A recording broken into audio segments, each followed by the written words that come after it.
അത് കാർത്തിക ചേട്ടന് ഒട്ടും ഇഷ്ടമല്ല. അതുകൊണ്ട് ഞങ്ങളുടെ കല്യാണ സമയത്ത് അതേ മണ്ഡപത്തിലിരിക്കാൻ ഏട്ടന് ബുദ്ധിമുട്ടുണ്ടാവും. കാർത്തിക അളിയനും തമ്മിലുള്ള ശത്രുതയൊക്കെ എനിക്കറിയാം. പക്ഷേ അളിയൻ നീക്കി നീക്കി കല്യാണം കൊണ്ടുപോകുന്നുണ്ടെങ്കിൽ അത് സംശയത്തോടെ എല്ലാവരും കാണാവൂ. അവസാനം മുഹൂർത്ത സമയത്ത് അളിയൻ കാല ഓടക്കി. ഞാൻ ജീവനോടെ ഉള്ളപ്പോ അത് നടക്കൂടാ? നടക്കില്ലെന്നറിയാം. എങ്കിലും ഹരിത എന്ന പെൺകുട്ടിയെ അളിയൻ ഇഷ്ടമാണെങ്കിൽ മോളുടെ കല്യാണം നടക്കുന്നതിന് മുമ്പ് അവരുടെ കല്യാണം നടത്തണോ അമ്മായി? അതിനി അവധിക്ക് വെക്കരുത്. കാർത്തിയുടെയും ചാരുവിന്റെയും കല്യാണക്കുറി അടിക്കുമ്പോ അവരുടെയും കൂടെ അങ്ങ് അടിക്കണോ അമ്മായി? ആ, അതന്നെ അമ്മ എന്റെ അഭിപ്രായം. ഹരിതയ്ക്കും എടിപിടിന്ന് കല്യാണം നടത്തുന്നതിനോട് താല്പര്യമില്ല. എന്തായാലും സ്ത്രീധനം വാങ്ങിക്കുന്നില്ല എന്ന് തീരുമാനിച്ചു. പിന്നെ ഒരു താലിമാല അവളെ കഴുത്തിയിട്ട് കൊടുത്തിട്ട് വിളിച്ചോണ്ട് വന്ന എന്താ കുഴപ്പം? എന്റെ അമ്മായി, ദീപയെ കല്യാണം കഴിക്കാൻ വേണ്ടി അളിയൻ പറഞ്ഞ കള്ളങ്ങളൊക്കെ അമ്മായിയുടെ മനസ്സിലുണ്ടല്ലോ. അങ്ങനെ ഉള്ളപ്പോ അളിയൻ പറയുന്നൊക്കെ അപ്പാടെ വിഴുങ്ങാതിരിക്കുന്നതാ നല്ലത്. ഈ കല്യാണ ആലോചന നടന്നപ്പോ തന്നെ ഹരിത ഓക്കെ പറഞ്ഞതാ. അവൾക്ക് ഏട്ടന് ജീവനാ. ഒരാൾക്ക് മാത്രം ജീവനുണ്ടായ പോരല്ലോ, മറ്റേ ആൾക്കും അങ്ങനെ തോന്നല് വേണ്ടേ?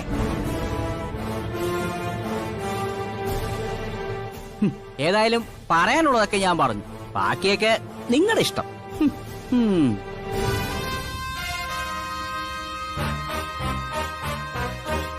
എന്റെ കല്യാണത്തിനൊപ്പം അവരുടെയും കല്യാണം നടത്തുന്ന നല്ലത്. കാർത്തിയും പ്രേമേട്ട സംസാരിച്ച പോലൊക്കെ സംസാരിച്ചിരുന്നു. ഈ വിവാഹത്തിന് ദീപ ഒരു തടസ്സമാവില്ല, ആ ഉറപ്പ് എനിക്കുണ്ട്. വെറുതെ പ്രേമൻ പറയുന്ന കേട്ടിട്ട് അമ്മ ഇവളും കൂടി ദയവേദനെ വിഷമിപ്പിക്കരുത്. ഏട്ടന ഹരിത ഇഷ്ടമാണല്ലോ, പിന്നെ അവളെ കല്യാണം കഴിക്കാൻ എന്താ ഇത്ര പ്രയാസം? അതിന്റെ കാരണമൊക്കെ ഞാൻ മുന്നേ പറഞ്ഞതാ. കാർത്തി എനിക്ക് ഇഷ്ടമല്ല, എന്നിട്ടും അവരെ തന്നെ കെട്ടത്തുള്ളൂന്ന് നീ വാശി പിടിച്ചു. ഇനി അവൻ നിന്റെ കഴുത്തി താലി കെട്ടുമ്പോ അതേ മണ്ഡപത്തിൽ വെച്ച് ഹരിതയുടെ കഴുത്തി താലി കെട്ടാൻ എനിക്കിത്തിരി ബുദ്ധിമുട്ടുണ്ട്. ആ ബുദ്ധിമുട്ടൊക്കെ ഒഴിവാക്കിയേ പറ്റൂ. കല്യാണക്കുറി അടുപ്പിക്കുമ്പോ ഇവരുടെ മാത്രമല്ല, അതിനൊപ്പം തന്നെ നിങ്ങളുടെയും കല്യാണക്കുറി അടുപ്പിക്കാൻ പോവാ. ഹരിതയോട് ചോദിച്ചിട്ട് അതൊക്കെ ചെയ്യുന്നതായിരിക്കും അമ്മേ നല്ലത്. ഇത്തരം കാര്യങ്ങളിൽ പെൺവീട്ടുകാരുടെ അഭിപ്രായം ചോദിക്കേണ്ട കാര്യമില്ല. അവൾക്ക് കിട്ടുന്ന ലോട്ടറിയായി ഈ കല്യാണം. അവിടെ അവര് നമ്മൾ പറയുന്നത് കേൾക്കണം. അത് കേൾക്കാൻ മനസ്സില്ലെങ്കിൽ ഇനിയുണ്ട് ഒരു മാസം.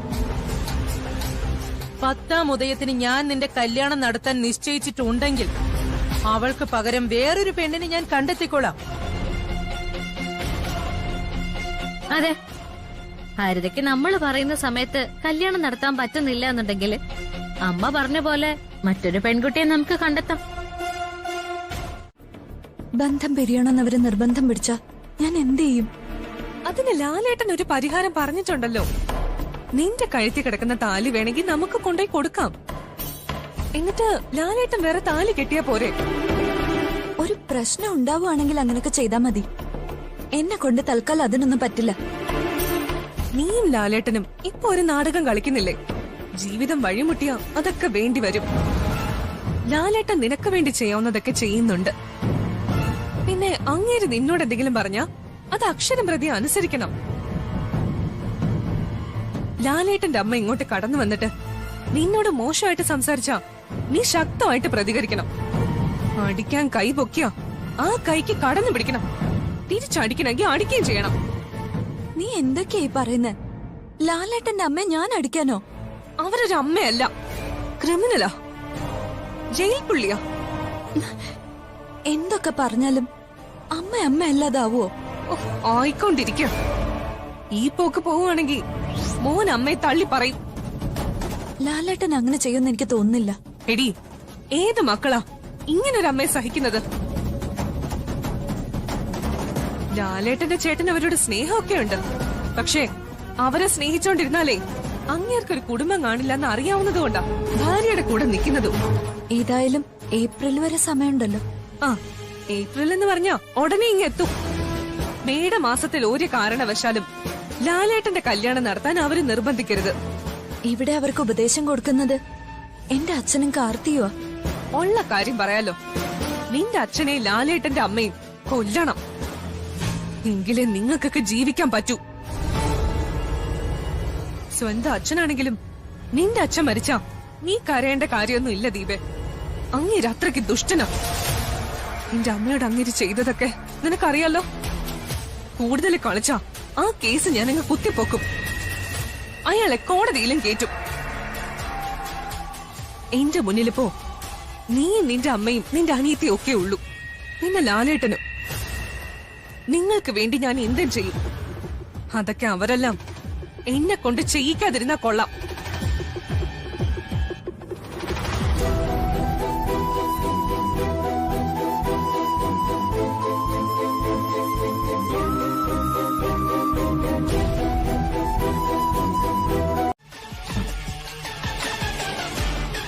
എന്താടാ ഒന്നും മിണ്ടാത്തെ? കഴിഞ്ഞു. ആരൊക്കെ ഉണ്ടായിരുന്നു അവിടെ? എല്ലാരും ഉണ്ടായിരുന്നു. എല്ലാവരും എന്ന് പറഞ്ഞാ നിന്റെ അമ്മയും പെങ്ങളൊക്കെ ഉണ്ടായിരുന്നോ? അവരെ വിളിച്ചായിരുന്നു, പക്ഷെ വന്നില്ല. ആ, വിളിക്കാൻ ചെന്നപ്പോ നിന്റെ കരണത്ത് അടി കിട്ടിയില്ലായിരുന്നോ? നിന്റെ അമ്മ നിന്നെ അടിച്ചില്ലായിരുന്നോ? ഞങ്ങള് പോട്ടെ.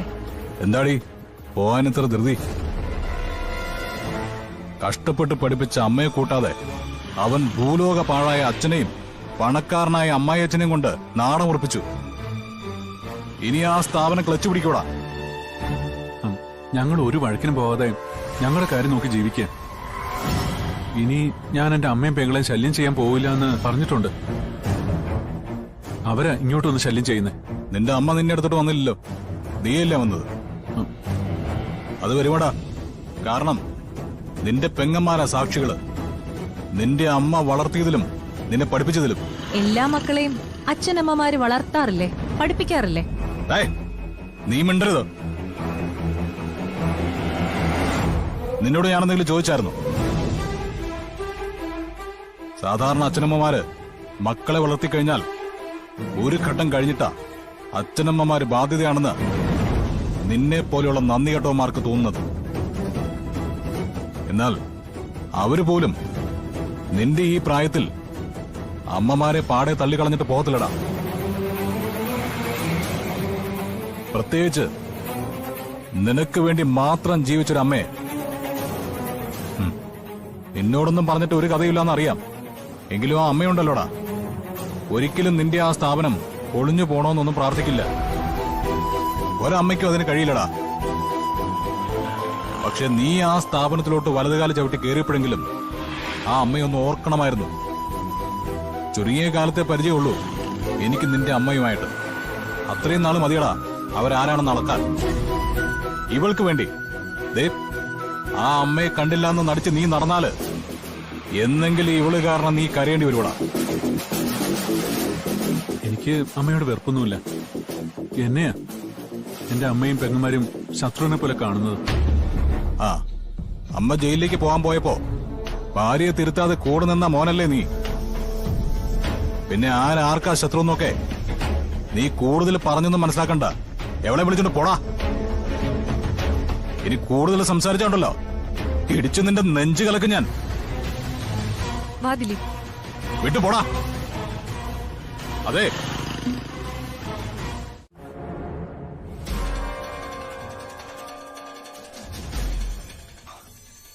എന്താ വക്കീൽ സാറേ, ഇന്ന് നല്ല സന്തോഷത്തിലാണല്ലോ. എന്റെ ഭാര്യയുടെ ഓരോ പരാജയങ്ങളും എന്റെ സന്തോഷമാണ് കാർത്തി.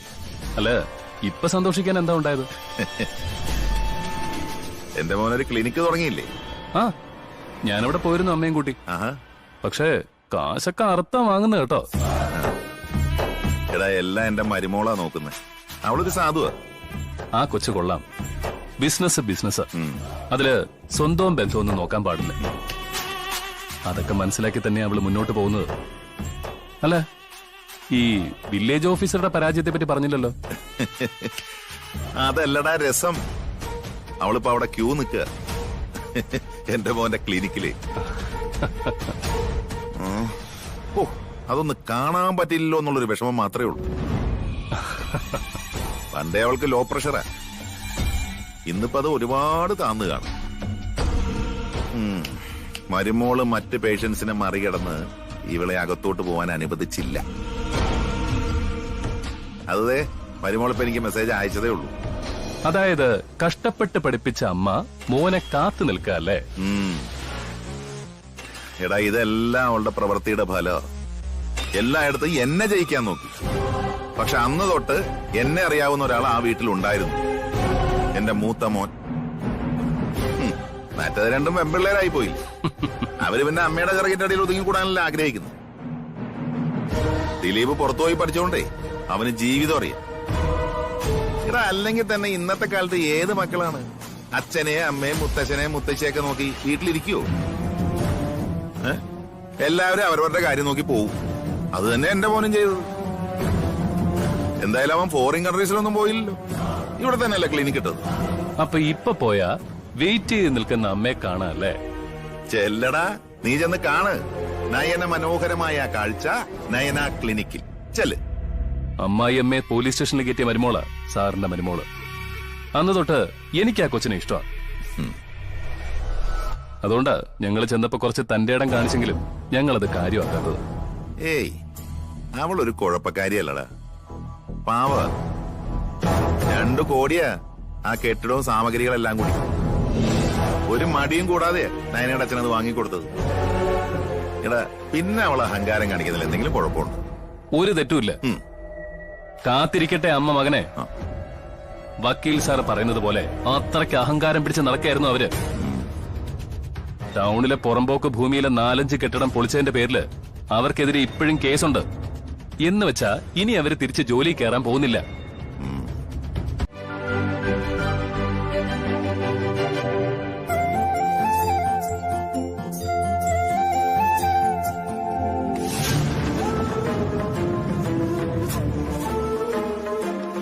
പ്രഷർ ഒരുപാട് താഴെ പോന്നല്ലോ അമ്മേ. തലചുറ്റി വീഴാതിരുന്നത് ഭാഗ്യം. 1-2 തവണ തല ചുറ്റിയതാ. അപ്പൊ തന്നെ ഉപ്പിട്ട നാരങ്ങവെള്ളം കൊടുത്തുവിടായിരുന്നോടി. അമ്മേ മറ്റു കുഴപ്പമൊന്നുമില്ല, അതുകൊണ്ട് ടെസ്റ്റിനൊന്നും എഴുതുന്നില്ല. ദേ ഞാൻ എഴുതുന്ന ഈ മെഡിസിൻ എത്രയും പെട്ടെന്ന് വാങ്ങിക്കൊടുക്കണം. അതുപോലെ ദേ ഇവിടെ ഇറങ്ങുമ്പോ ഒരു കട കാണാം, അവിടുന്ന് ഉപ്പിട്ട നാരങ്ങവെള്ളം വാങ്ങിക്കൊടുക്കണം. മോനിങ്ങനെ ഇരിക്കുന്നത് കാണുമ്പോ തന്നെ പകുതി അസുഖം മാറി. അമ്മ എത്ര ആഗ്രഹിച്ചതാ മോനെ ഈ നിലയിൽ കാണാൻ. അതെ, കുടുംബവിശേഷങ്ങൾ പറഞ്ഞോണ്ടിരിക്കരുത്. ഇവരെ നോക്കിക്കഴിഞ്ഞെങ്കിൽ പെട്ടെന്ന് പറഞ്ഞു വിടണം. പുറത്ത് മറ്റുള്ളവർ വെയിറ്റ് ചെയ്യാ. ഇവിടെ അമ്മയും മോനും ഒന്നും ഇല്ല, ഡോക്ടറും പേഷ്യന്റും മാത്രമേ ഉള്ളൂ.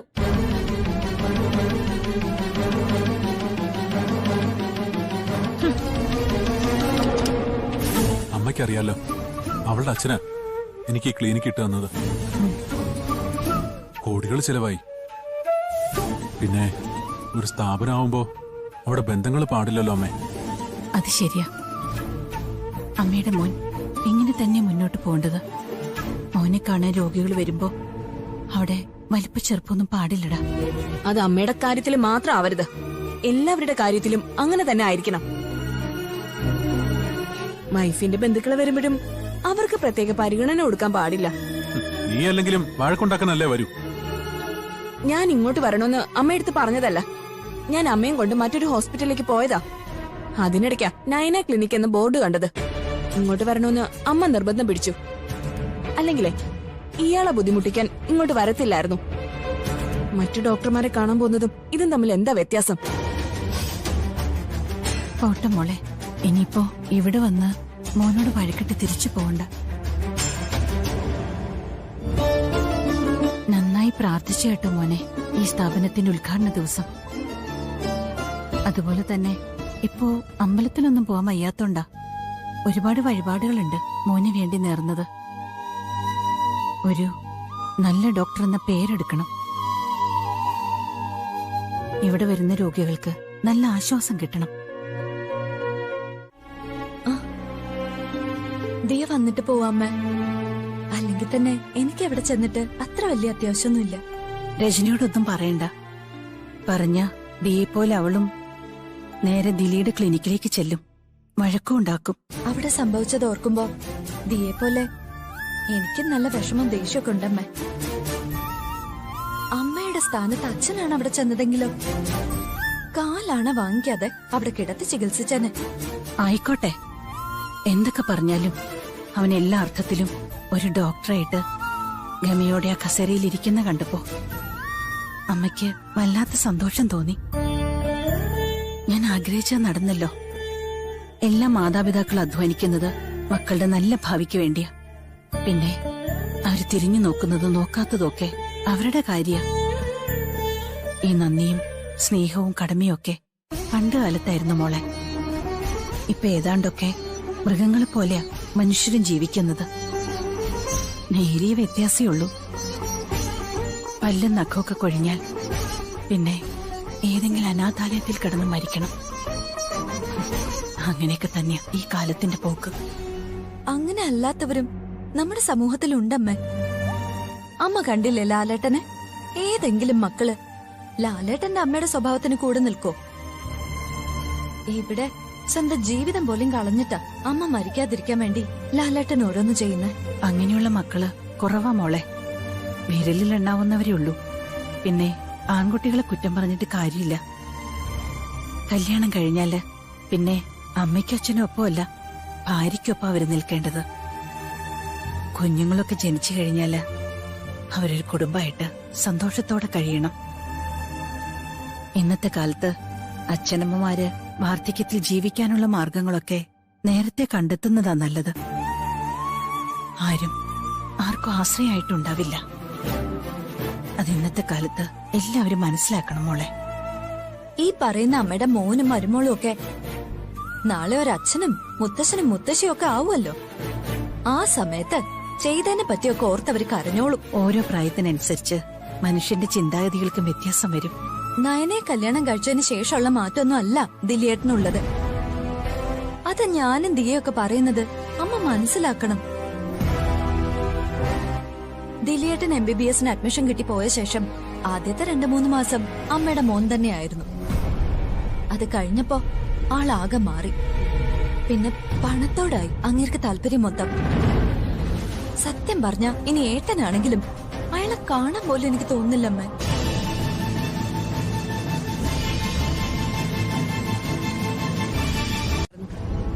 എന്നിട്ടിപ്പോ അമ്മയ്ക്ക് എങ്ങനെയുണ്ട്? കുഴപ്പമൊന്നുമില്ല. ലോ പ്രഷർ നേരത്തെ ഉള്ളതാ. ഉപ്പിട്ട് നാരങ്ങ വെള്ളം കുടിക്കാറുണ്ട് ഇടയ്ക്ക്. പക്ഷേ ഈ ടെൻഷനൊക്കെ വരുമ്പോ ഭക്ഷണത്തിന്റെ ക്രമം തന്നെ തെറ്റിപ്പോവും. അതുപോലെ തന്നെ മരുന്നും കഴിക്കില്ല. അതാ പ്രശ്നമായ. ക്ലിനിക്കിലെത്തിയപ്പോ പ്രഷർ വളരെ ലോ ആയിരുന്നു. പിന്നെ നാരങ്ങ വെള്ളം വാങ്ങിക്കൊടുത്തതിന് ശേഷമാ ആളൊന്ന് നിവർന്നു നിന്നത്. എന്നാൽ അതുപോലും അവിടുന്ന് കൊടുത്തില്ല. അയാൾക്ക് തിരക്കല്ലേ. ചേച്ചി എന്നെ ഇപ്പൊ വിളിച്ചിരുന്നു. അമ്മയ്ക്ക് വേണ്ടതൊക്കെ ഒരുക്കി വെച്ചിട്ട് ചേച്ചി ഇപ്പൊ പുറത്തേക്ക് പോയിരിക്കുക. അതുകൊണ്ട് എനിക്ക് ഉടനെ അവിടെ എത്തണം. എന്നാ പിന്നെ ഞാനിവിടെ വരാം. എനിക്കിവിടെ അവിടെ വന്ന് അമ്മയൊന്ന് കാണണം. എന്നാ പിന്നെ വിട്ടോ, ഞാൻ പിന്നിൽ കയറിക്കോളാം. കേറുവോ? അത് കൊള്ളാം. എന്താ കയറിയാല്? അല്ല, പരിസരവാസികളൊക്കെ കാണില്ലേ? കാണട്ടെ. ബുള്ളറ്റ് ജഗനെ എല്ലാവർക്കും പേടിയാ. അപ്പൊ ഈ ബുള്ളറ്റിന്റെ പുറകെ വരുന്ന എന്നോടും അതിന്റെ ഒരു പേടിയും ബഹുമാനവും ഒക്കെ എല്ലാവർക്കും കാണും.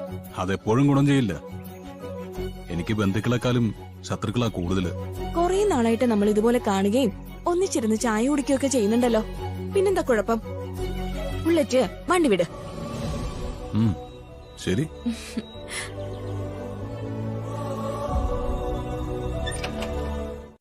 പക്ഷെ ഇവിടെ അച്ഛന് പരിചയമുള്ള ഒരുപാട് പേരുണ്ട്. ജയേട്ടനും ഹരിയേട്ടനും മാത്രമല്ല, ദീപേച്ചിക്കും ദീപേച്ചിയുടെ വീട്ടുകാർക്കും ഒക്കെ അച്ഛനെ അറിയാം. പിന്നെ കാർത്തിക്കും സദാനന്ദനും ഒക്കെ അച്ഛനെ അറിയാലോ. അന്ന് ദീപേച്ചിയുടെയും ജയേട്ടന്റെ കല്യാണത്തിന് വന്നവർക്കൊക്കെ മുഖപരിചയം കാണുമല്ലോ. ഓ, അങ്ങനൊക്കെ ഓർത്താ ഇപ്പൊ ജീവിക്കാൻ നോക്കുവോ? എടി, എത്ര ദിവസം എന്ന് വെച്ചാ നിന്റെ അമ്മേനെ തടച്ചിരിക്കുന്നത്? എന്റെ കാര്യവും അങ്ങനെ തന്നെ. ഇതിനെ തിരികെയല്ലേ മോളെ? ഭാര്യയുടെയും മോളുടെയും കൂടെ ഇരിക്കാൻ ഇഷ്ടമെന്നല്ലേ അച്ഛൻ പറഞ്ഞേ? അല്ല, എനിക്ക് ഇഷ്ടം തന്നെ. എടി എന്ന് വെച്ച് പുറത്തിറങ്ങാതിരിക്കുന്ന മോളുടെ അമ്മയെ ഇടയ്ക്കിടയ്ക്ക് പുറത്തിറക്കണ്ടായോ? അങ്ങ് കോട്ടയത്തായിരുന്നപ്പോഴും വീട്ടിനകത്ത് തന്നെ കഥകടച്ചിരിപ്പായിരുന്നു. പിന്നെ ആകെ പോകുന്നത് അമ്പലത്തിലേക്കാ. എന്ന് വെച്ച് എനിക്ക് പുറത്തു പോകണമെന്ന് ഒരു നിർബന്ധമില്ല മോളെ. ഗംഗേട്ടനാ നിർബന്ധിച്ചു പറഞ്ഞത് പുറത്തു പോകാന്ന്. മാർക്കറ്റിൽ പോയി നല്ല മീനൊക്കെ മേടിക്കണം. ഇവിടെ വീടിന്റെ നടയിൽ കൊണ്ടുവരുന്നതൊക്കെ 4-5 ദിവസം ഐസ് കിടന്ന ഐറ്റങ്ങളാ. കുറച്ചു ദിവസം മീനില്ലാതെ അങ്ങ് മുന്നോട്ട് പോയാ പോരെ? എടി മോക്ക് മീൻ വലിയ ഇഷ്ടമാണ്. അതുകൊണ്ട് മോക്ക് ഇഷ്ടപ്പെട്ട മീനൊക്കെ വാങ്ങിച്ച് നന്നായിട്ട് പാകപ്പെടുത്തി കൊടുക്കണം. അതല്ലേ ഒരു സന്തോഷം. ഇവിടുന്ന് വെളിയിലേക്ക് ഇറങ്ങുമ്പോ ആരും കാണണ്ട. അച്ഛൻ ഒറ്റയ്ക്ക് പോവുകയാണെങ്കിൽ എന്തെങ്കിലുമൊക്കെ പറഞ്ഞു നിക്കാം. അമ്മയുമായിട്ട് പോകുമ്പോഴാണ് സൂക്ഷിക്കേണ്ടത്. ഓ, റിഗൊക്കെ വെച്ചേക്കുന്നോണ്ട് എന്നെ അത്ര പെട്ടെന്ന് ആരും തിരിച്ചറിയത്തില്ല. പിന്നെ ജയനും ഹരിയും ഒക്കെ കണ്ടാല് ചിലപ്പോ എന്നെ തിരിച്ചറിയാനുള്ള സാധ്യതയുണ്ട്. അതുപോലെ സുകന്യയും അവരാരും അറിയത്തില്ല. ഏതാണ് ആ സ്ത്രീ എന്ന് മനസ്സിലാവുന്നില്ലല്ലോ. നീ എന്താണ് ചിന്തിക്കുന്നത്? ഏയ് ഒന്നുമില്ല. അച്ഛൻ ഗുരുവായൂരാണെന്നാ പറഞ്ഞത്. ഇനിയിപ്പോ ഇവിടെ എത്തിക്കാണോ? ഞാനൊന്ന് വിളിക്കാം.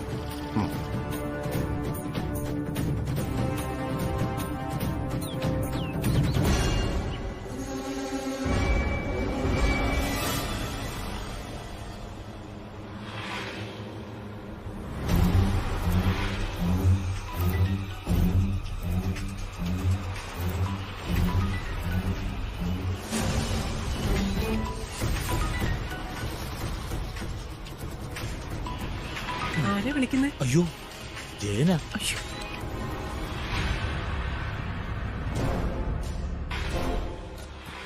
മോനെ, അച്ഛൻ എവിടെയാ? ഞാൻ ഗുരുവായൂരാ. രാവിലെ ദർശനമൊക്കെ കഴിഞ്ഞിട്ട് അമ്പലത്തിൽ നിന്ന് പാൽപ്പായസമൊക്കെ വാങ്ങി അത് കുടിച്ചോണ്ടിരിക്കുക. അല്ല, നല്ല ദർശനമൊക്കെ കിട്ടിയോ? പിന്നെ 2-3 തവണ കയറി തൊഴുതു. ഇന്ന് പറയത്തക്ക തിരക്കൊന്നുമില്ല. നീ എന്താ വിളിച്ചേ?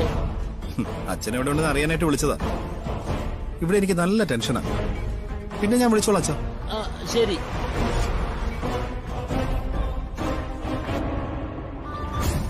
എന്തൊക്കെ കള്ളങ്ങളീ പറയുന്നേ? പിന്നെ നിനക്കൊപ്പം ഇവിടെ ഉണ്ടെന്ന് പറയണോ? അത് കൊള്ളാം. നീ കേറ്, വേഗം കേറ്.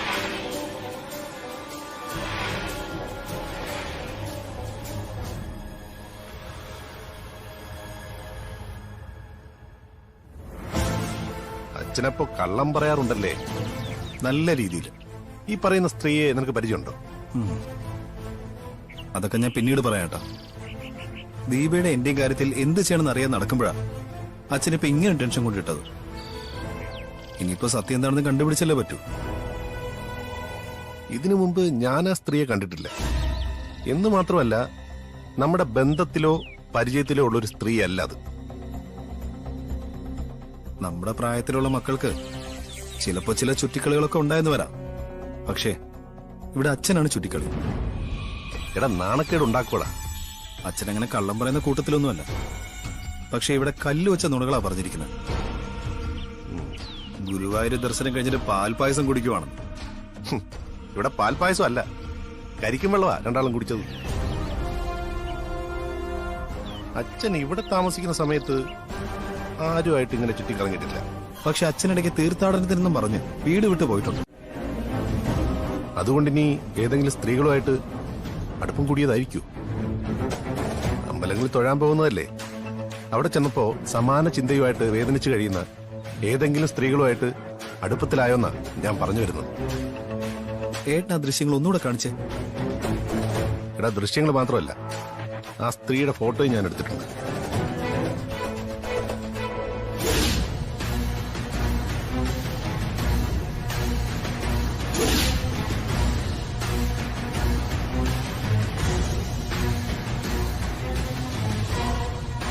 എടാ, ഇവരെ നിനക്കറിയോ?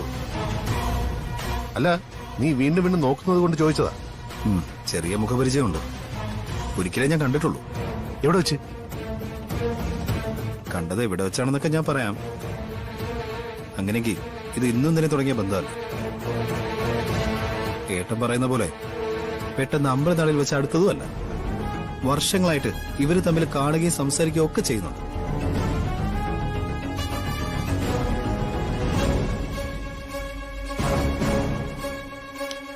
ഏട്ടൻ ടെൻഷൻ അടിക്കണ്ട. ഉടൻ തന്നെ ആളാരാന്നൊക്കെ ഏട്ടന് പിടികിട്ടിക്കോളും. ഇന്നു മുതൽ ഞാൻ അച്ഛന്റെ പിന്നാലെ തന്നെ ഉണ്ട്. അച്ഛനെ ഞാൻ അങ്ങനെ വെറുതെ വിടാൻ ഉദ്ദേശിക്കുന്നില്ല.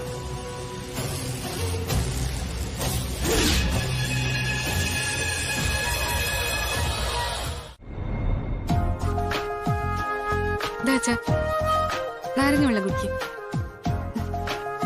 ഞായറാഴ്ച അവധിയാണല്ലോ, അപ്പൊ ശനിയും തിങ്കളും കൂടി അവധി എടുത്താ 3 ദിവസം അടുപ്പിച്ച് കിട്ടും. നമുക്ക് ഗുരുവായൂർ വരെ പോയാലോ? എന്താ പെട്ടെന്ന് അങ്ങനെ ഒരു തോന്നൽ? അല്ല, ഗുരുവായൂരപ്പന്റെ പേര് പറഞ്ഞാണല്ലോ കള്ളം പറഞ്ഞോണ്ടിരിക്കുന്നത്. അവിടെ പോയി പിന്നെ ഗുരുവായൂരപ്പന്റെ മുന്നിൽ ഏത്തോടണ്ടേ?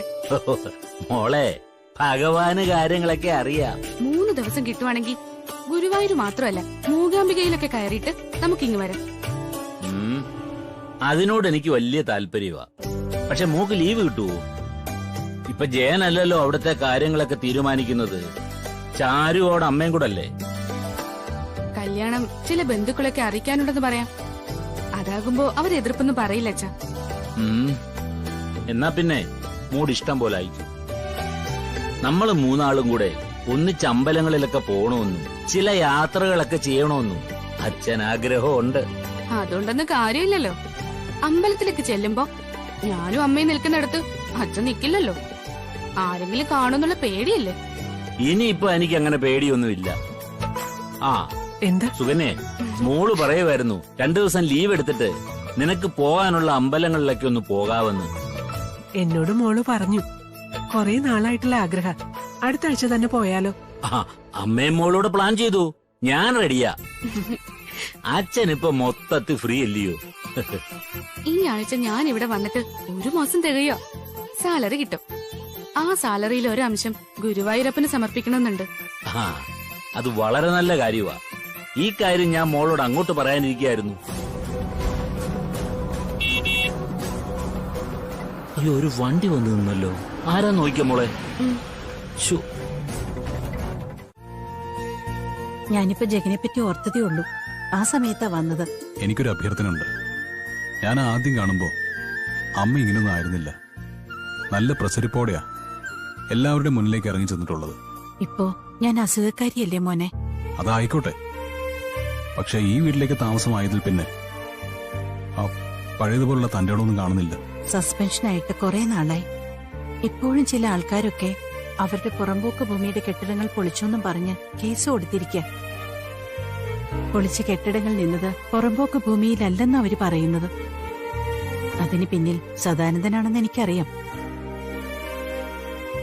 എങ്ങനെയെങ്കിലും എന്റെ ജോലി കളയണം.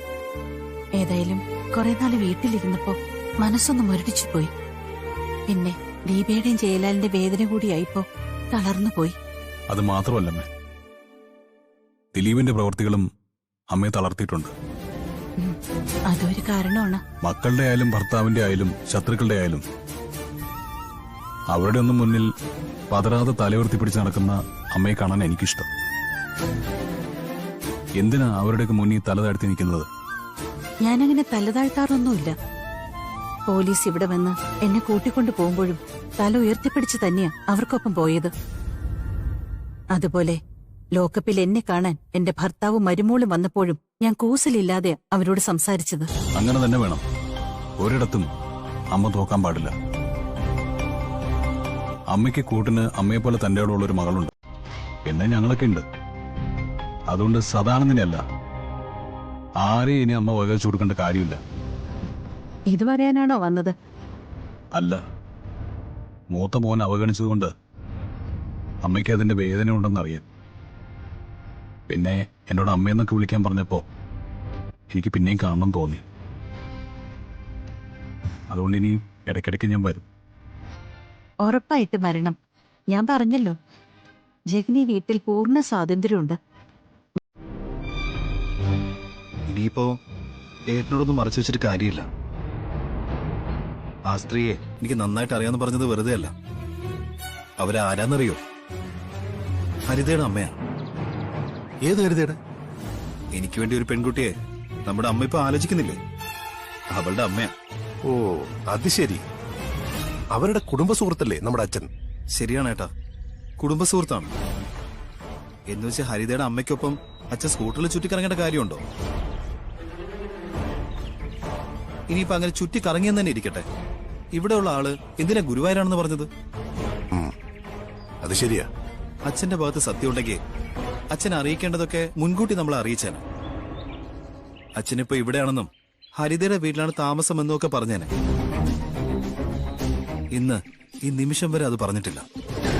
വിളിക്കുമ്പോഴൊക്കെ ഗുരുവായൂരാണെന്നാ പറയുന്നത്. എടാ, അച്ഛന് ഇടയ്ക്ക് വഴിതെറ്റിപ്പോയോ?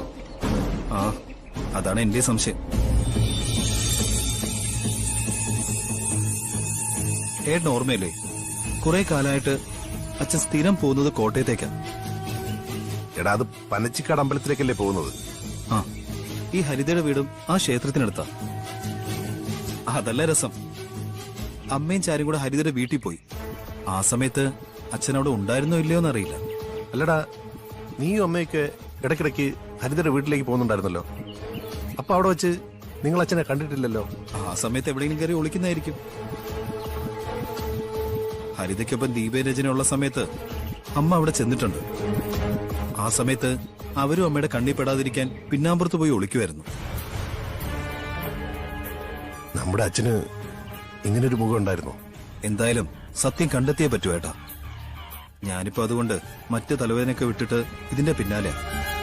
ജയ, നമ്മൾ ഉദ്ദേശിക്കുന്ന പോലൊരു ബന്ധം അച്ഛനുണ്ടെങ്കിൽ അമ്മ അച്ഛനെ അടുക്കളയിലിട്ട് കഷ്ടപ്പെടുത്തിയ സമയത്ത് അമ്മയെ തള്ളിക്കളഞ്ഞിട്ട് അച്ഛന് വേണമെങ്കിൽ പോവായിരുന്നു. ആ സമയത്തൊക്കെ അമ്മ ജയിലിലല്ലേ ഏട്ടാ. പിന്നെ ജയിലിൽ നിന്ന് വന്നു കഴിഞ്ഞപ്പോ ഞാനും ദീപയൊക്കെ അവിടെ ഉണ്ടായിരുന്നു. ഞങ്ങളും കൂടെ ഇറങ്ങിയപ്പോഴല്ലേ അച്ഛനും ഇറങ്ങിയത്. അതിനുശേഷമായിരിക്കുമല്ലേ ഇങ്ങനൊരു ബന്ധം ഉണ്ടായത്. ഈ ചുരുങ്ങിയ ദിവസം കൊണ്ടോ? എന്റെ ഏട്ടാ, ഹരിതയെക്കുറിച്ച് പറയുമ്പോ അച്ഛന് 100 നാവാ. എന്ന് മാത്രമല്ല, ഹരിത ജോയിൻ ചെയ്തതിനു ശേഷം അച്ഛനും ഹരിതയും തമ്മിൽ റോഡരികിൽ നിന്ന് സംസാരിക്കുന്നത് ഞാൻ കണ്ടതാ. അന്നാണ് അച്ഛൻ അവരുടെ കുടുംബ സുഹൃത്താണെന്നൊക്കെ പറഞ്ഞത്. എല്ലാം കൂടി കൂട്ടി വായിക്കുമ്പോ നമ്മൾ സംശയിക്കുന്നത് ഒരു പരിധി വരെ ശരിയായി വരാനാണ് സാധ്യത. ഞാനൊരിക്കലും വിശ്വസിക്കുന്നില്ല അച്ഛനൊരു ചിന്ന വീടുണ്ടെന്ന്. ഇല്ലാന്ന് നമുക്ക് കരുതാം. ആ പറച്ചില് മാറ്റിക്കോ, എന്നിട്ട് കല്യാണ പെണ്ണാവാൻ തയ്യാറായിക്കോ.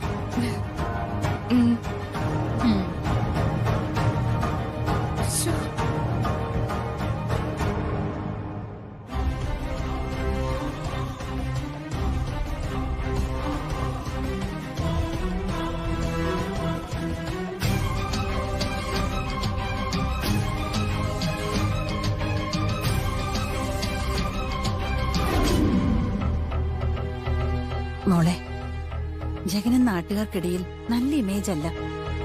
അതുകൊണ്ട് ജഗൻ ഇവിടേക്ക് വരുമ്പോ ആൾക്കാര് അടക്കിയ സ്വരത്തിൽ എന്തെങ്കിലുമൊക്കെ സംസാരിക്കുന്നുണ്ടാവും. അയലത്തുകാരുടെയും നാട്ടുകാരുടെയും ഒന്നും നാവ് നമുക്ക് അടപ്പിക്കാൻ പറ്റില്ലല്ലോ അമ്മ. അതുകൊണ്ട് അതേപ്പറ്റി ഒന്നും ചിന്തിച്ചിട്ട് ഒരു കാര്യമില്ല. ഇത് തന്നെയാ ഞാനും ജഗനോട് പറഞ്ഞത്. ഇനിയിപ്പോ എവിടേക്ക് വരണമെന്ന് തോന്നുമ്പോഴൊക്കെ വന്നോട്ടെ. നമ്മളെ സ്നേഹിക്കുന്നവരും നമുക്ക് വിശ്വസിക്കാൻ കൊള്ളാവുന്നവരെയും നമ്മൾ അരികിൽ നിർത്തുക വേണ്ടത്. അതുകൊണ്ട് ജയന്റെ കാര്യത്തിൽ മോൾ എന്ത് തീരുമാനം എടുത്താലും അതെനിക്കൊരു പ്രശ്നമല്ല. അതെന്താ അമ്മ അങ്ങനെ പറഞ്ഞത്? ഇന്നത്തെ കാലത്ത് അമ്മമാർ ഒറ്റപ്പെടുമ്പോ അവരോട് വിവാഹം കഴിക്കാൻ പറയുന്ന മക്കളാ കൂടുതൽ. മുൻപതൊക്കെ നമ്മുടെ സമൂഹത്തിൽ അറപ്പും വെറുപ്പുമായിരുന്നു. എന്നാ അതിനൊക്കെ മാറ്റം വന്നോണ്ടിരിക്കയല്ലേ. അങ്ങനെയുള്ളപ്പോൾ പിന്നെ മോളോട് പറയേണ്ട കാര്യങ്ങൾ ഞാൻ മറച്ചു വെക്കേണ്ട കാര്യം എന്താ? അതുകൊണ്ട് ഞാൻ തുറന്നു പറഞ്ഞു. മോള് സഞ്ചരിക്കുന്ന വഴിയും തിരഞ്ഞെടുക്കുന്ന ആൾക്കാരും നല്ലതായിരിക്കും. പിന്നെ അതിന് ചോദ്യം ചെയ്യേണ്ട കാര്യം എനിക്കില്ലല്ലോ. അമ്മ പറയുന്നത് പോലൊരു പരിധി വിട്ട അടുപ്പമൊന്നും എനിക്ക് ജഗനുമായിട്ടില്ലമ്മ. ഞാൻ ഹരിതയിൽ നിന്നും അവളുടെ വീട് എവിടെയാണെന്നൊക്കെ മനസ്സിലാക്കിയിട്ടുണ്ട്. അതുപോലെ തന്നെ ചാരു അമ്മ അവിടെ പോയതുകൊണ്ട് അവര് പറഞ്ഞ ലൊക്കേഷനൊക്കെ ഏതാണ്ട് എനിക്കറിയാം. ഞാൻ പൂജയുടെ ഈ സംഭവം പറഞ്ഞിട്ടുണ്ട്. അവള് പറയുന്നത് അവിടെ വരെ ഒന്ന് പോയാലോ എന്ന്. പനച്ചിക്കാട് അമ്പലത്തിൽ തൊഴുകയും ചെയ്യാം. പോയിട്ട് അല്ല, അവിടെ പോയി ഏതെങ്കിലും ചെറിയൊരു കടയിൽ കയറിയിരുന്ന് സംസാരിക്കുമ്പോ അച്ഛൻ അവിടെ ചെന്നിട്ടുണ്ടെങ്കിൽ അറിയാൻ പറ്റും നമുക്ക്. ഈ ഹരിതേ ചേട്ടൻ കണ്ടിട്ടുണ്ടോ? ഇല്ല.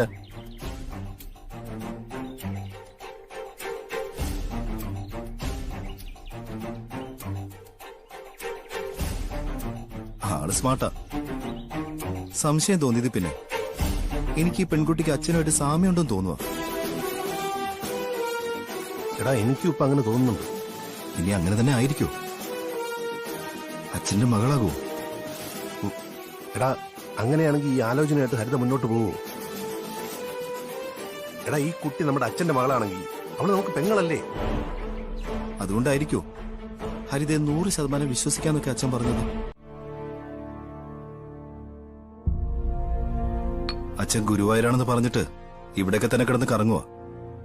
എന്തൊക്കെ ചുറ്റിക്കളി ഉണ്ടോന്ന് എനിക്ക് സംശയമുണ്ട്. വെറുതെ അച്ഛനെ സംശയിക്കല്ലേ ലാലേട്ടാ. അച്ഛൻ അങ്ങനെ കള്ളം പറഞ്ഞു നടക്കുന്ന ഒരാളല്ല.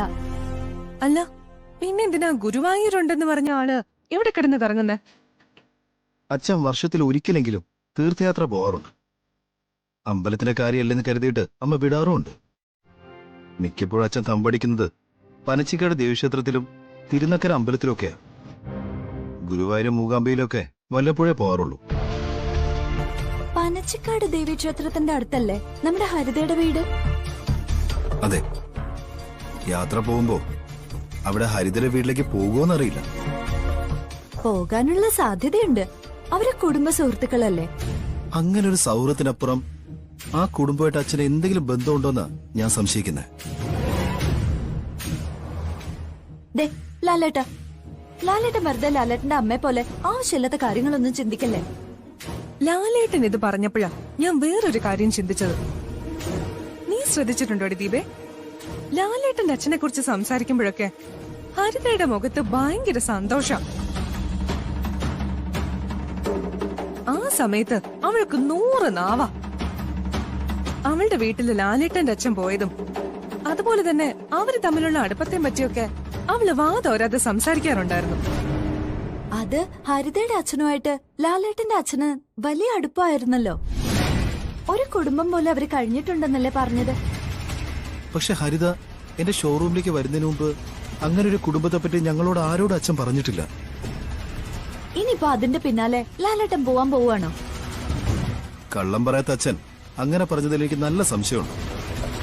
അതുകൊണ്ട് അച്ഛൻ അങ്ങനെ പറഞ്ഞതിന്റെ പിന്നിലുള്ള ഉദ്ദേശം എന്താണെന്ന് എനിക്കറിയണം. മറ്റൊരുപാട് തലവേദനകൾ ഉണ്ടല്ലോ ലാലേട്ട. പിന്നെ ഇതിന്റെ പിന്നാലെ പോണോ? അത് ശരിയാ.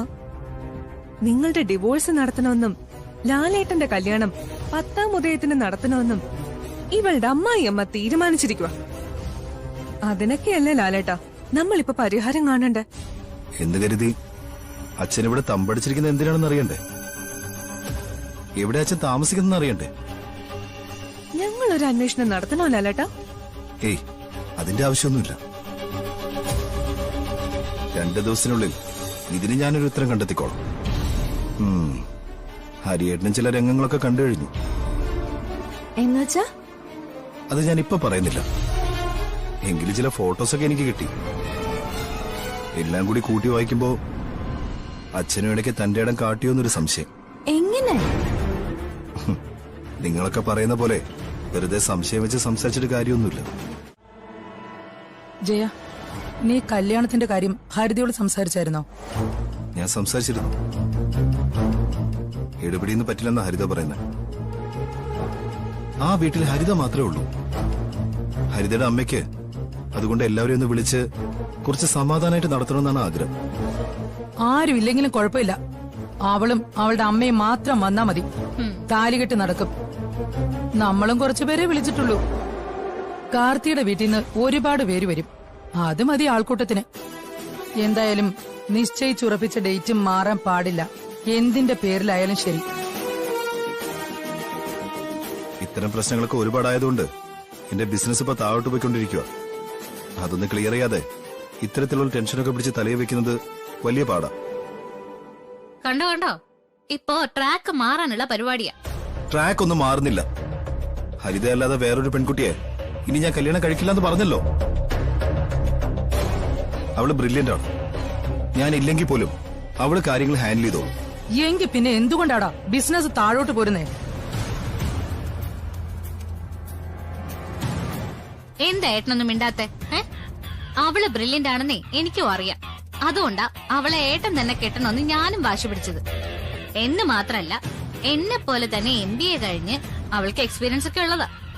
അങ്ങനെ ഒരുത്തി ഷോറൂമിലുള്ളപ്പോ ഏട്ടനെന്നല്ല ആർക്കും വലിയ പണിയൊന്നുമില്ല.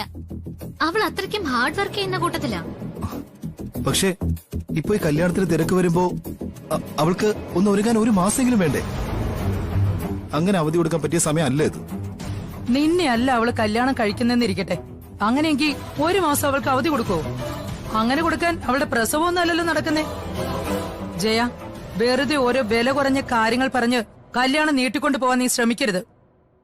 അതിന് ഞാനിനി സമ്മതിക്കില്ല. ഇവളുടെ കെട്ട് നടക്കുമ്പോ നിന്റെ കെട്ട് നടന്നേ പറ്റൂ. കുറച്ചു ദിവസമായിട്ട് ഞാനിത് പറഞ്ഞുകൊണ്ടേ ഇരിക്കുവാ. അത് അമ്മേ, നീ വേറൊന്നും അറിയണ്ട. കല്യാണത്തിന്റെ അന്ന് കല്യാണ ചെക്കനായി വന്നിരുന്നാ മതി. ബാക്കി നിന്റെ ബിസിനസ്സും കാര്യങ്ങളും ഒക്കെ മുറ പോലെ നടക്കട്ടെ. ഇന്നത്തെ കാലത്ത് കല്യാണം എന്നൊക്കെ പറയുന്നത് പഴയതുപോലെ അല്ല. മിക്ക ബന്ധങ്ങളും ശിഥിലായിക്കൊണ്ടിരിക്കുക. അങ്ങനെയുള്ളപ്പോ കുറച്ചുകൂടെ അടുത്ത ശേഷം, അയാളെ അറിഞ്ഞ ശേഷം കല്യാണം നടത്തായിരിക്കും നല്ലതമ്മേ. ചുരുക്കി പറഞ്ഞ ഈ കല്യാണത്തിന് ചേട്ടന് താല്പര്യമില്ലെന്നൊക്കെയാണ് ഈ പറഞ്ഞു വരുന്നത്. അങ്ങനെ ഞാൻ പറഞ്ഞോ? നിനക്കെന്താ മലയാളം മനസ്സിലാവില്ലേ? എല്ലാം ശരിയാ, ഞങ്ങൾക്ക് എല്ലാം മനസ്സിലാവുന്നുണ്ട്. പക്ഷേ നിന്നെ ഞങ്ങളെക്കാൾ മുന്നേ അറിയുന്നവനാണ് ആ കാർത്തി. അവനെ എന്റെ മരുമകനാവാൻ പോകുന്നവനാ. അവന്റെ അച്ഛന് എതിർപ്പുണ്ടായിട്ട് കൂടി അവൻ ഇവളെ വേണമെന്ന് പറഞ്ഞ് വാശി പിടിക്കുക. അങ്ങനെയുള്ള ഒരുത്തൻ നിന്റെ കാര്യത്തിൽ സംശയം പ്രകടിപ്പിക്കുമ്പോ അതിൽ കുറച്ച് കാര്യമുണ്ടെന്ന് ഞങ്ങൾ കരുതണം. അതുകൊണ്ട് ഇനിയിപ്പോ തർക്കിച്ച് സമയം കളയാൻ ഞാൻ എന്തു പറയാനും മോനെ, ജയലാല് നിസ്സഹായനാ. ഇവിടെ പറഞ്ഞു തിരുത്തേണ്ടത് അയാളുടെ അമ്മയാ. പക്ഷേ അതിന് കഴിയുന്ന ആരും ഇപ്പൊ അവർക്കിടയിൽ ഇല്ലല്ലോ. ഇങ്ങനെ പോവുകയാണെങ്കിൽ 10ാമതേത്തിന്റെ തലേന്ന് പലരെയും തട്ടിക്കൊണ്ടു പോകേണ്ടി വരും. അത് ആരെ വേണമെന്ന് ഇനി തീരുമാനിക്കണം. അതൊക്കെ വലിയ തലവേദനയല്ലേ ജഗ? ഇവിടെ ജയലാല് കുറച്ച് ബുദ്ധി കാണിച്ച കാര്യം നടക്കും. അയാൾക്ക് ദുബായിലൊക്കെ ഒരുപാട് ഫ്രണ്ട്സ് ഉണ്ടെന്നാ പറഞ്ഞത്.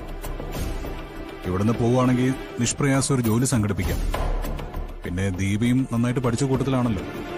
രണ്ടുപേരും ഒരു ദിവസം ഫ്ലൈറ്റ് കയറി അങ്ങ് പോണം. അങ്ങനെ പോകാനുള്ള എല്ലാ സഹായവും ഞാൻ ചെയ്തു കൊടുത്തോളാം. അല്ലാതെ ഈ പ്രശ്നം പരിഹരിക്കാൻ പറ്റുമെന്ന് എനിക്ക് തോന്നുന്നില്ല. അങ്ങനെ എന്തെങ്കിലും ചെയ്യേണ്ടി വരും. ഇവിടെ ജയലാലിന്റെ അമ്മയും അനിയത്തിയാണ് പ്രതികൾ. അവരുടെ ദേഹത്ത് എന്തായാലും കൈവയ്ക്കാൻ എന്നെ കൊണ്ട് പറ്റില്ല.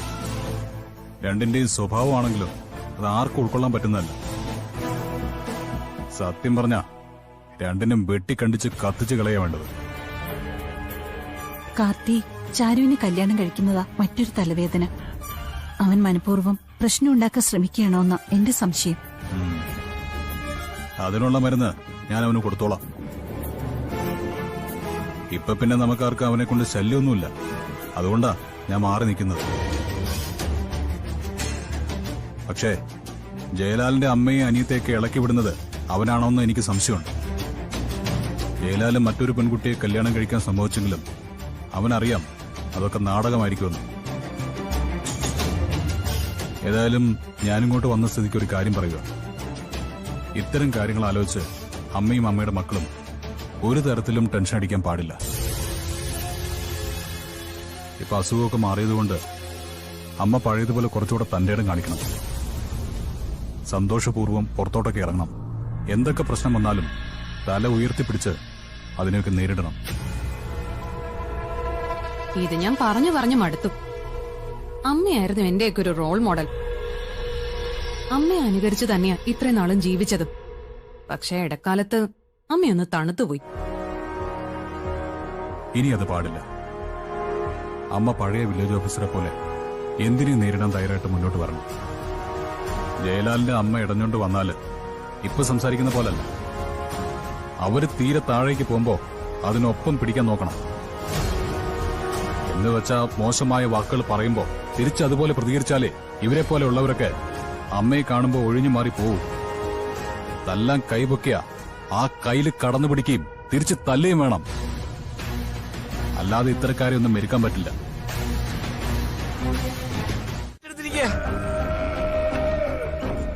ഇതൊക്കെ എന്തിനാണോ എന്നോട് ഒന്ന് പറയണേ? അല്ല, അവരുടെ കല്യാണം വരുമ്പോഴേ എതിർക്കണ്ടെന്ന് പറഞ്ഞതാ. അല്ല, എതിർത്താലേ പള്ളക്ക് കത്തി കയറും. ഏത് വലിയ വക്കീലായാലും ശരി, കത്തി എത്തേണ്ട സ്ഥലത്ത് എത്തിക്കഴിഞ്ഞാലേ ഉടല് പുറത്തിയാടും. എനിക്കിപ്പോ ആ വീടുമായിട്ട് ഒരു ബന്ധവുമില്ല. അതുകൊണ്ട് ഇയാൾ വന്നാൽ എന്നോട് പറയേണ്ട കാര്യവുമില്ല. അത് മാത്രം പറയാൻ വേണ്ടിയല്ല ഞാൻ വന്നത്. പിന്നെ നിങ്ങളുടെ മോളെയും മരുമോനെയും തമ്മിൽ പിരിക്കാനാണോ വക്കീൽ സാറിന്റെ പരിപാടി? അതും എനിക്കറിയാത്ത വിഷയമാ. അങ്ങനെ അറിയാന്നുള്ള ഒരുത്തനുണ്ട്, കാർത്തികേയൻ. അവൻ ജയലാനന്ദന്റെ പെങ്ങളെ കെട്ടാൻ വേണ്ടി നടക്കുകയാ. അത് നടന്നെന്ന് പറഞ്ഞാ മതി. അത് അവനോട് പോയി പറഞ്ഞൂടെ? എന്നോട് എന്തിനാ പറയുന്നേ? അല്ല, അത് ഇവിടെ പറഞ്ഞാൽ അവന്റെ കാതിൽ എത്തുമല്ലോ. നിങ്ങൾ തമ്മിൽ അത്രയ്ക്ക് മച്ചാനും അല്ലേ? ഞങ്ങൾ തമ്മിൽ അങ്ങനെ ഒരു ബന്ധവുമില്ല. ഒന്ന് ചുമ്മാ ഇരി സാറേ. അവന്റെ പിന്നിൽ ഞങ്ങളുടെ പിള്ളേരുണ്ട്. അവൻ എവിടെ പോകുന്നു, അവൻ ആരെയൊക്കെ കാണുന്നു, അതൊക്കെ കൃത്യമായിട്ട് അവര് നോക്കിയിട്ടിരിക്കുക. വെറുതെ അവനോടൊപ്പം കൂടി സാറ് സ്വന്തം തടി കേടാക്കണ്ട. അപ്പൊ പറഞ്ഞതൊക്കെ ഓർമ്മ ഉണ്ടല്ലോ. വെറുതെ അവനോടൊപ്പം കൂടി വക്കീലിന്റെ ആയുസ് കുറയ്ക്കണ്ട. സാറ് കയറിയിരിക്കുന്നോ? ഏയ്, ഞാൻ കയറുന്നില്ല. കുറച്ച് തിരക്കുണ്ട്. ഇപ്പൊ ഇത് തരാനായിട്ട് വന്നതാ. പിന്നെ എന്താവശ്യമുണ്ടെങ്കിലും വിളിക്കാൻ മടിക്കണ്ട. ഹരിത ഇപ്പോ എനിക്ക് ദീപയ്ക്ക് വേണ്ടി ഒരുപാട് റിസ്ക് എടുക്കുന്നുണ്ട്. അതുകൊണ്ട് തന്നെ നിങ്ങളുടെ കാര്യം കൂടെ നോക്കേണ്ടത് ഇപ്പൊ എന്റെയും കൂടെ ഉത്തരവാദിത്തമല്ലേ? ഓ, അതൊന്നും വേണ്ട സാറേ. സാറിന്റെ അച്ഛൻ പറഞ്ഞതുകൊണ്ടാ മോൾ ഇതൊക്കെ ചെയ്യുന്നത്. ഞാൻ പറഞ്ഞല്ലോ, എന്റെ അച്ഛൻ പറഞ്ഞുകൊണ്ട് തന്നെയാ ഞാനിതൊക്കെ ചെയ്യുന്നതെന്ന്. ആ, പിന്നെ അച്ഛൻ വിളിക്കാൻ പറ്റുമോ ചെയ്തായിരുന്നോ? ഇല്ല, വിളിച്ചില്ല. അല്ല, അച്ഛൻ ഇവിടെ എവിടെയെങ്കിലും ഒരു വീടെടുത്ത് കൊടുത്താലോ എന്ന് ആലോചിക്കുക. ഇപ്പോ ദീപയുടെ വീട്ടില് ദീപയും രചനയും മാത്രമേ ഉള്ളൂ. അവിടെ അച്ഛന് താമസിക്കാൻ മുറിയുണ്ട്. അങ്ങോട്ട് പോയാലും കുഴപ്പമില്ലല്ലോ. അത് നല്ല കാര്യം. ഇടയ്ക്ക് വേണമെങ്കിൽ ഇവിടെ വന്ന് താമസിക്കാമല്ലോ. ശരി.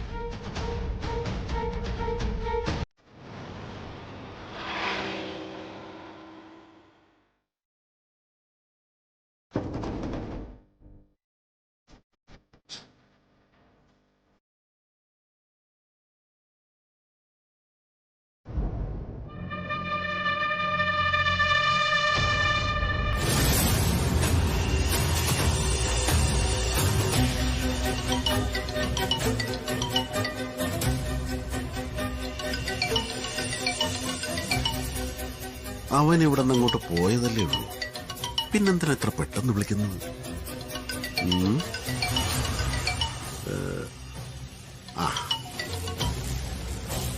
ഹലോ. അച്ഛൻ എവിടെയാ? ഹലോ അച്ഛാ. ഹലോ. ഞാൻ ഗുരുവായൂരാ മോനെ. ഇവിടുന്ന് നെല്ലുവായിക്ക് പോയിക്കൊണ്ടിരിക്കുക. എങ്ങോട്ടാ? എടാ, നെല്ലുവായിക്ക്. അവിടെ ധന്വന്തരി മൂർത്തിയാണല്ലോ. അവിടെ പോയി മുക്കുടി നിവേദ്യം ഒന്ന് സേവിക്കണം. എന്തെങ്കിലും കൈവിഷമോ മറ്റോ വയറ്റി പോയിട്ടുണ്ടെങ്കിൽ മുക്കുടി നിവേദ്യം അകത്ത് എന്നാ മതി. അതിനൊരു ശമനം കിട്ടും. ഇനിയിപ്പോ ഗുരുവായൂർ ഭാഗത്തൊക്കെ ഇറങ്ങിയിട്ട് എങ്ങോട്ടാ പോകുന്നേ? അവിടുന്ന് മുത്തപ്പന്റെ അടുത്തുനിന്ന് പോണം, പഴശ്ശിനിക്കടവില്. പിന്നെ തളിപ്പറമ്പ് രാജരാജേശ്വരി ക്ഷേത്രം കൂടി കയറിയിട്ട് മൂകാംബികയ്ക്ക് പോകണോ തിരിച്ചു വിടണോ തീരുമാനിച്ചിട്ടില്ല. അല്ല, ഇടയ്ക്കിടയ്ക്ക് നീ ഇങ്ങനെ വിളിക്കുന്നുണ്ടല്ലോ. എന്തു പറ്റി? എന്താ, അച്ഛനെ മോനെ വിളിക്കാൻ പാടില്ല? അല്ല, വിളിക്കാം. പിന്നെ ഇടയ്ക്കിടയ്ക്ക് വിളിക്കുന്നോണ്ട് ചോദിച്ചേ ഉള്ളൂ. ഞാൻ ആകെ ടെൻഷനില്ല. 10ാം ഉദയത്തിന്റെ അന്ന് കല്യാണം നടത്തണമെന്നാ അമ്മ പറയുന്നത്. എടാ, മിക്കവാറും 10ാം ഉദയത്തിന് മുമ്പ് അവളുടെ 16 എല്ലാവരും കൂടി കൂടേണ്ടി വരും. അങ്ങനെയാ കാര്യങ്ങളുടെ പോക്ക്. എന്നാ പിന്നെ മുക്കുടിയൊക്കെ സേവിച്ചിട്ട് പോരെ. ഞങ്ങൾക്ക് വേണ്ടി പ്രാർത്ഥിക്കണേ. ദേ, ഞാൻ എനിക്ക് വേണ്ടി പ്രാർത്ഥിക്കാറില്ല, നിങ്ങൾക്ക് വേണ്ടിയാ പ്രാർത്ഥിക്കുന്നത്. നിന്നെ ഈ ഊരാക്കുടുക്കിന്ന് രക്ഷിക്കണമെന്ന് ഗുരുവായൂരപ്പനോടും സകല ദൈവങ്ങളോടും ഞാൻ പറഞ്ഞിട്ടുണ്ട്. പിന്നെ ഹരിതമോൾ എന്ത് പറയുന്നു? കുഴപ്പമൊന്നുമില്ല, ആളെ വിശ്വസിക്കാലോ അല്ലേ? എടാ, ഞാൻ എത്ര തവണ പറഞ്ഞു മോനെ, ഹരിതമോളുടെ കാര്യത്തില് സംശയം ഒന്നും വേണ്ടാന്ന്. എന്നെക്കാളും വിശ്വസിക്കാവുന്ന കൂട്ടത്തിലാ. ഞാനിപ്പോ ഹരിതയുടെ വീട്ടിൽ പോയിരുന്നു. ഹരിതയുടെ അമ്മയുടെ കയ്യിൽ ഞാൻ കുറച്ച് സാധനങ്ങളൊക്കെ വാങ്ങിച്ചു കൊടുത്തു. അതൊന്നും വേണ്ട മോനെ. അതൊക്കെ അവര് നോക്കിക്കോളുമല്ലോ. നീ പൈസ എന്തെങ്കിലും ഉണ്ടെങ്കിലേ ആ കൊച്ചിന്റെ കയ്യിൽ കൊടുത്താ മതി. അങ്ങനെ കൊടുത്താലും അത് വാങ്ങിക്കത്തില്ല. ആ, അത് ശരിയാ. എല്ലാത്തിന്റെ അവസാനം ഇതിനൊക്കെ ഒരു പരിഹാരം കാണുന്നത് ആ പയ്യന. പക്ഷേ ഇവിടെ രാഗിണി ഒരു സ്ത്രീയായി പോയതാ പ്രശ്നം. ബുള്ളറ്റ് ജഗൻ സ്ത്രീകളുടെ ദേഹത്ത് കൈവയ്ക്കത്തില്ല. അല്ലെങ്കിൽ അവളെ രാഖി രാമനെ എവിടെങ്കിലും കൊണ്ടുപോയി ഒളിപ്പിച്ചേനെ. എനിക്ക് നല്ല ഭയമുണ്ട്. ഇതൊക്കെ എവിടെ ചെന്ന് നിൽക്കൂന്ന് ഓർത്തിട്ട്. നിൽക്കുന്നത് ഞാൻ പറഞ്ഞിടത്ത് തന്നെയായിരിക്കും. അവളെ ചിതയിൽ വെക്കാനുള്ള അവസരം അവളെ തന്നെ ഉണ്ടാക്കുക. കത്തിക്കണം ജീവനോടെ ഇങ്ങനെയുള്ള ഇനങ്ങളെയൊക്കെ. തീയിട്ട ദഹിക്കാത്ത അത്ര അഴുക്ക അവളുടെ ശരീരത്തിലും മനസ്സിലും. അങ്ങനെയുള്ളവള് കത്തി അമരുന്നതില് എന്ത് തെറ്റാ ഉള്ളത്? ഈ പോക്ക് കണ്ടിട്ട് അച്ഛൻ അവരെ കത്തിക്കുന്നു തോന്നുന്നല്ലോ. അത് പലതവണ ഞാൻ പറഞ്ഞു കഴിഞ്ഞു. പരിധി വിട്ട് കഴിഞ്ഞാ എന്റെ തലയിലേക്ക് ഞാൻ തന്നെ എടുത്തു വെച്ച ആ പാപത്തെ ഈ ഞാൻ തന്നെ ഒഴിവാക്കും. എല്ലാവരുടെയും സമാധാനത്തിന് വേണ്ടി. കാർത്തി അഹങ്കാരത്തിന് കൈയും കാലും വെച്ച് ജയലാലേട്ടന്റെ പെങ്ങളെ കല്യാണം കഴിക്കുന്നത് ജയലാലേട്ടന്റെ തട്ടുകേടാ. പിന്നെ കല്യാണം നടത്തണം. എന്തായാലും ജയലാലേട്ടൻ ദീപ ചേച്ചിയെ കൈവിടില്ലെന്നുള്ള കാര്യം ഉറപ്പാ. നീ എന്താ ഇപ്പൊ റൂട്ട് മാറ്റിയത്? അവളെ പോലെ ഒരു അഹങ്കാരി പെണ്ണ് കാർത്തിയെ കല്യാണം കഴിക്കണമെന്നല്ലേ നീ നേരത്തെ പറഞ്ഞത്? അവളുടെ ജീവിതം അങ്ങനെ തുലയട്ടെ എന്ന് നീ പറഞ്ഞല്ലോ. പക്ഷേ ആ കല്യാണം നടന്നാ തൊലയുന്നത് ദീപ ചേച്ചിയുടെയും ജയലാലേട്ടന്റെ ജീവിതമായിരിക്കുമെന്നാണ് എനിക്കൊരു സംശയം. എന്നു മാത്രമല്ല, അന്നേ ദിവസം ജയലാലേട്ടന്റെ അമ്മ മറ്റൊരു കല്യാണം കൂടി നടത്താൻ പോകുകയാ. അപ്പൊ ആ ദിവസം കാർത്തിയുടെ കല്യാണം മുടങ്ങിയാലേ അതും മുടങ്ങും. അതൊരു തലവേദനയായിട്ട് നിൽക്കുക. ജയലാൽ ഇടയ്ക്ക് വിളിച്ച് സങ്കടവും ഭയവും ഒക്കെ പറയുന്നുണ്ട്. ആ സമയത്ത് അയാളെ ആശ്വസിപ്പിക്കണമെന്നൊക്കെ ഉണ്ടെങ്കിലും എന്ത് ചെയ്യണമെന്ന് എനിക്കൊരു നിശ്ചയമില്ല. കല്യാണത്തിൽ നിന്ന് പിന്മാറാൻ കാർത്തിയോട് പറഞ്ഞാലോ അണ്ണാ? അവനെ കണ്ടപ്പോഴൊക്കെ അവൾ അവന് ചേർന്ന പെണ്ണാണെന്നാണ് ഞാൻ പറഞ്ഞത്. ഇങ്ങനെ പോയാ അവന്റെ അടുത്തേക്ക് ഇനി രോഗികൾ പോവോ? പോകാൻ പാടില്ല. പേര് ദോഷം കേൾപ്പിച്ചു കഴിഞ്ഞാ ഏത് സ്ഥാപനമായാലും പൂട്ടേണ്ടി വരും. ബ്ലഡൊക്കെ ചെക്ക് ചെയ്യുന്നതിന് അറുത്ത് മുറിച്ച് പൈസ വാങ്ങുന്നാ കേട്ടത്. എന്നാലും കുഴപ്പമില്ല. അവനെ കണ്ടിട്ട് പോകുന്ന ആൾക്കാരുടെ മുഖത്ത് ഒരു തൃപ്തി വേണ്ടേ? ഇനിയിപ്പൊ ആ ഭാഗത്തെ പറ്റി ചിന്തിക്കേ വേണ്ട. അമ്മമാരുടെ ശാപം കിട്ടിക്കഴിഞ്ഞാ രക്ഷപ്പെടാനുള്ള ചാൻസ് കുറവാ. അതെന്താ മോൾ അങ്ങനെ പറഞ്ഞത്? ഞാൻ അവനെ ഒരിക്കലും ശപിച്ചിട്ടില്ല. അമ്മ അന്ന് അസുഖമായിട്ട് അയാളുടെ അടുത്തോട്ട് പോയ ശേഷം ഒറ്റയ്ക്കിരിക്കുമ്പോഴെങ്കിലും അമ്മ കരഞ്ഞിട്ടില്ലേ? ആ കണ്ണീരാ അയാൾക്ക് ശാപമായി വരുന്നത്. ഇപ്പോഴും ഞാൻ നമുക്കൊക്കെ വേണ്ടി പ്രാർത്ഥിക്കുന്ന കൂട്ടത്തില. അവന് നല്ലത് വരണമെന്നാ ഞാൻ ദൈവങ്ങളോട് പറയാറുള്ളത്. അതെ, ദൈവങ്ങള് നമ്മൾ പറയുന്നതും നമ്മുടെ പ്രാർത്ഥനയും മാത്രമല്ല കേൾക്കുന്നത്, നമ്മുടെ പ്രവൃത്തിയും കൃത്യമായി നോക്കി കാണുന്നുണ്ട്. അവിടെ കല്ലുകടി ഉണ്ടായ ഉറപ്പായും ദൈവങ്ങൾ കണ്ണടയ്ക്കും. അമ്മ നേരായ മാർഗത്തിൽ ജോലി ചെയ്തിട്ട് എത്ര തവണയാ സസ്പെൻഷനിലായത്? പിന്നെ വളഞ്ഞ വഴിയിലൂടെ പോയാലോ? അതും ഒരു ഡോക്ടർ.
ഒരു മഹാമാരി വന്നിട്ട് മനുഷ്യന്റെ നടു ഒടിഞ്ഞിരിക്കുക.